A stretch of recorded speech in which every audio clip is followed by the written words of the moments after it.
Terima kasih Anda masih bersama kami di Rumah Pilkada, saya Maido Pelfrina. Saudara, Perkumpulan untuk Pemilu dan Demokrasi Perludem menengarai kemungkinan maraknya calon tunggal melawan kota kosong di Pilkada 2024. KPU dinilai perlu untuk memfasilitasi kampanye kota kosong sebagai pilihan yang sah.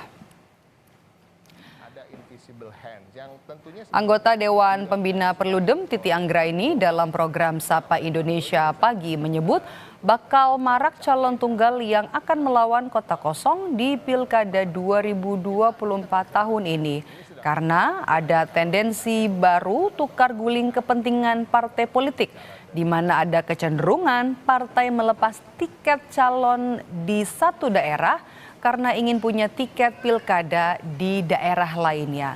Titi juga bilang KPU harus memfasilitasi kampanye kota kosong sebagai pilihan yang sah jika hanya ada satu calon tunggal. Karena ada perlakuan berbeda antara calon tunggal dan kota kosong. Selama ini saudara, kampanye calon tunggal difasilitasi oleh KPU, tetapi KPU tidak turut memberikan sosialisasi pemilihan kota kosong. Ada invisible hand yang tentunya sebenarnya juga nggak disukai oleh Partai Golkar. Ini juga melibatkan tukar guling antar partai. Jadi partai yang sebenarnya punya calon, tapi kemudian karena dia punya kepentingan di daerah lain, dia melepas tiket di suatu daerah supaya dia dapat tiket di tempat lain. Jadi sebenarnya semua adalah pelaku gitu pada akhirnya begitu. Nah, bagaimana dalam situasi hari ini? Kan korbannya akhirnya pemilih. Karena ada broken linkage, ada keterputusan, keterhubungan aspirasi antara apa yang dikehendaki pemilih dengan apa yang menjadi keluaran parpol. Selama ini kalau pilkada calon tunggal, fasilitasi kampanye itu oleh KPU hanya untuk calon tunggal. Ya artinya seolah-olah KPU hanya mempromosikan calon tunggal. Padahal kotak kosong atau kolom kosong yang ada di surat suara itu adalah pilihan sah publik. Publik bisa memilih, juga gitu ya? Dicoblos juga. Dan kalau dia dapat 50% plus 1, artinya pilkada harus berlangsung diulang tahun berikutnya. Kota kosong menjadi salah satu wacana yang mencuat dalam konstelasi politik di sejumlah daerah. Skenario munculnya pasangan calon tunggal melawan kota kosong belakangan berhembus di Pilkada Jakarta 2024. Munculnya isu skenario kota kosong tak lepas dari pergerakan sejumlah partai politik yang mulai merapat ke Koalisi Indonesia Maju atau KIM untuk membangun poros KIM Plus dengan mengusung Ridwan Kamil di Pilkada Jakarta. Skenario kota kosong ini disebut sebagai siasat KIM Plus untuk menjegal Anies Baswedan agar tidak bisa berlayar di Pilkada Jakarta. Namun, isu itu dibantah Partai Golkar, salah satu parpol anggota KIM yang akan mengusung kadernya Ridwan Kamil di Pilkada Jakarta. Ya, kami sebetulnya tidak ada punya pretensi ya untuk mau membuat situasi ini menjadi kotak kosong, terus kemudian apalagi mau menjegal calon tertentu gitu. Nah, tentu kita akan mengupayakan ya semaksimal mungkin supaya Ridwan Kamil ini juga mendapatkan dukungan di Jakarta. Karena kami paham posisi ya bahwa Golkar di Jakarta ini tidak punya keistimewaan untuk bisa mencalonkan sendiri. Ini kan tergantung dari kita semua ya. Kami tentu yang punya hajat gitu, yang menawarkan. Nah, sekarang tergantung dari partai politiknya saja kan. Ya kami berharap apa yang kami ajukan itu diterima, alhamdulillah gitu ya. Ya kalau tidak kan tergantung partai politiknya masing-masing saja gitu. Tak hanya Jakarta, isu munculnya calon tunggal melawan kota kosong lebih dulu mencuat di Pilkada Sumatera Utara. Nama Wali Kota Medan Bobi Nasution kini telah diusung oleh 8 partai politik yang kemudian disebut dengan super koalisi. Hanya menyisakan satu partai, yaitu PDI Perjuangan yang hingga kini masih menggodok siapa calon yang akan diusung di Sumatera Utara. Ketua DPP PDI Perjuangan Said Abdullah menyebut pihaknya tidak mempermasalahkan jika nantinya Bobi Nasution akan melawan kotak kosong. Kami tidak melihat apakah Mas Bobi mau kotak kosong atau tidak. Yang terpenting adalah ada kompetisi yang sehat di tingkat pilgub di seluruh Indonesia. Di 38 provinsi gitu, bahwa pada akhirnya ada kotak kosong, katakanlah melawan kotak kosong gitu loh, yang benar melawan kotak kosong, ya kita memenanginya biasa-biasa saja. Guru Besar Ilmu Politik Universitas Padjadjaran Muradi menilai, Koalisi Indonesia Maju harus berhati-hati jika kemudian menciptakan munculnya calon tunggal melawan kotak kosong. Karena akan berbahaya untuk masa depan Kim dan pemerintahan Prabowo Gibran jika ternyata kotak kosonglah yang menang. Kalau kemudian ternyata misalnya ada upaya untuk mengkosongkan calon, ya, saya kira ini akan berbahaya buat masa depan Kim dan juga nanti masa depan Pak Prabowo dan Gibran yang nanti ketika berkuasa. Karena publik apalagi di Jakarta akan vulgar misalnya ketika misalnya katakanlah kotak kosong yang menang. Pernah kejadian di Makassar, mungkin Makassar di levelnya di wali kota, ya. Sekarang di Jakarta lebih besar pemilihnya di atas 9 juta, itu akan bisa mempengaruhi hampir peta politik yang ada di pilkada di tempat lain. Jadi bisa jadi misalnya kelas menengah kritis, ya, yang ada di Jakarta, kemudian juga tadi pendukung The Jack itu misalnya punya yang dekat dengan Anies Baswedan gitu, punya kemudian akan tidak memilih atau bahkan kemudian memilih kotak kosong.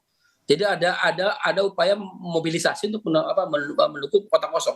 Kalau itu yang terjadi, saya nggak bisa membayangkan misalnya ada delegitimasi awal, ya, sebelum setelah Pak Prabowo dilantik, sebulan setelah Pak Prabowo dilantik. Artinya apa?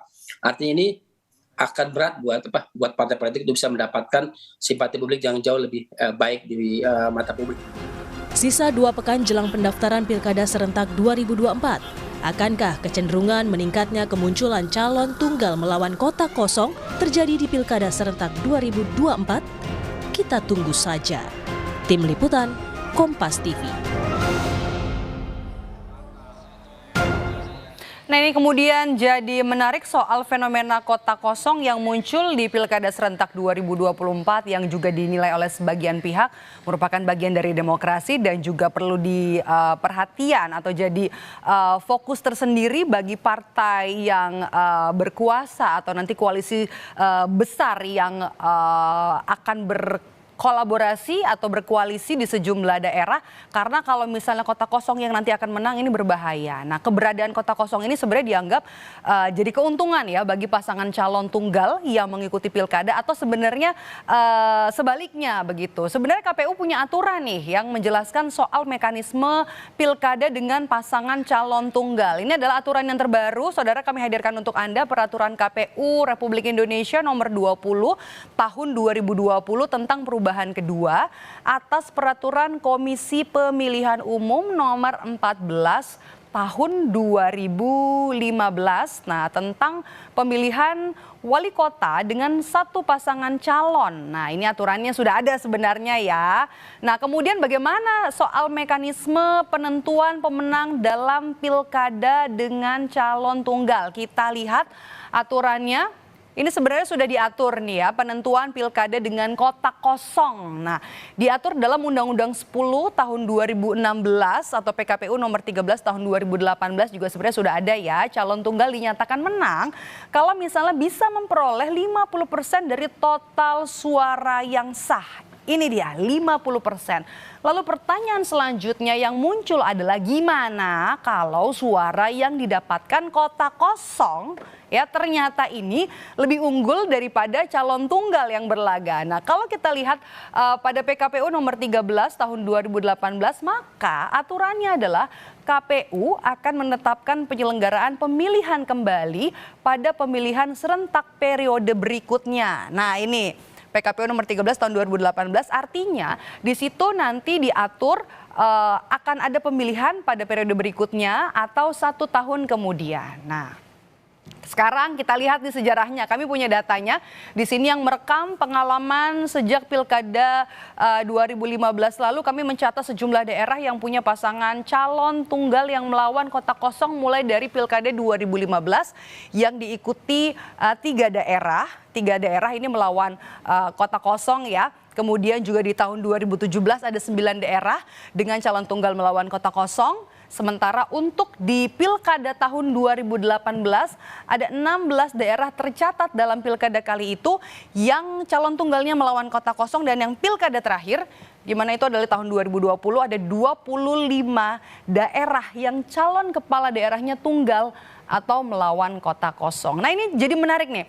Yang kami catat juga bukan hanya sekedar berapa daerah yang punya calon tunggal di setiap pilkada, setiap penyelenggaraannya, tapi juga di tahun 2018 dari 16 daerah di mana calon kepala daerah tunggal ini melawan kota kosong. Di sini yang menarik adalah atau yang paling disorot adalah kala itu pilkada Kabupaten Tangerang yang diikuti oleh pasangan tunggal yakni Ahmed Zaki Iskandar dan juga Mat Romli. Nah sementara untuk tahun 2020 ini juga menarik nih, yang kala itu disoroti di Pilkada Serentak 2020, 25 daerah yang disorot adalah Pilwalkot Semarang, yakni pasangan tunggalnya adalah Hendrar Prihadi dan juga Heverita Gunaryanti Rahayu yang menang melawan kota kosong. Nah sebenarnya ya kalau kita lihat yang dikatakan oleh Perludem ini memang juga bagian dari demokrasi ya, ketika calon tunggal ini melawan kota kosong ternyata partai politik tidak bisa menghadirkan tokoh-tokoh atau figur-figur yang bisa membawa sebuah daerah maju dan juga melawan, berperang atau bertarung dalam demokrasi untuk memperebutkan posisi orang nomor 1 di daerah untuk nanti bisa punya adu visi, misi dan juga gagasan siapa yang bisa maju, siapa yang mau berdemokrasi, siapa yang mau ikut dalam pertarungan politik untuk memperebutkan hati masyarakat, pemilih dan juga untuk membawa tentunya daerah bisa lebih maju dalam Pilkada Serentak 2024. Pendaftarannya sebenarnya masih lama kita lihat, tapi bayangan Pilkada Serentak 2024 tentang calon tunggal ini melawan kota kosong kemungkinan atau sebuah keniscayaan yang terjadi di Pilkada Serentak 2024 yang akan digelar November nanti.